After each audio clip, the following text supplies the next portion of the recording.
শরীরে গোল গোল দাগ, চারপাশে গোলাকার এবং পরিষ্কার দাগ দেখা যায় মাঝখানে। এটাই হচ্ছে দাঁত বা দাউদ। দাঁত দাউদ হলো এক ধরনের ফাঙ্গাস ইনফেকশন যা ত্বকের উপরিভাগে ছড়িয়ে পড়ে এবং প্রচন্ড আকারে চুলকানি বা জ্বালা পোড়া ইটসিং থাকতে পারে। এই দাঁত দাউদ হলে যে সকল লক্ষণ দেখা দেয়: গোলাকার লাল দাগ, তীব্র চুলকানি, ধীরে ধীরে ছড়িয়ে পড়ে শরীরের বিভিন্ন অংশে এবং ত্বক খসখসে এবং শুকনো হয়ে যায়।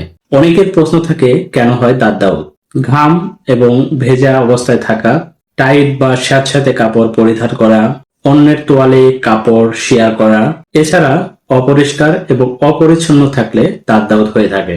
এমন দাঁত দাউদ হলে আপনারা কি করবেন? আক্রান্ত জায়গা শুকনো রাখুন, আলাদা তোয়ালে আলাদা কাপড় চোপড় ব্যবহার করুন, ডাক্তারের পরামর্শে অ্যান্টিফাঙ্গাল ক্রিম এবং মুখে খাওয়ার ওষুধ ব্যবহার করুন। স্টেরয়েড মিশ্রিত ক্রিম বা কোনো ওষুধ নিজে ব্যবহার এবং অন্যের পরামর্শে ব্যবহার করা থেকে দূরে থাকুন। দাঁত দাউদ হলে লুকাবেন না, শুরুতে চিকিৎসা নিলে দ্রুতই মুক্তি পাওয়া যায়।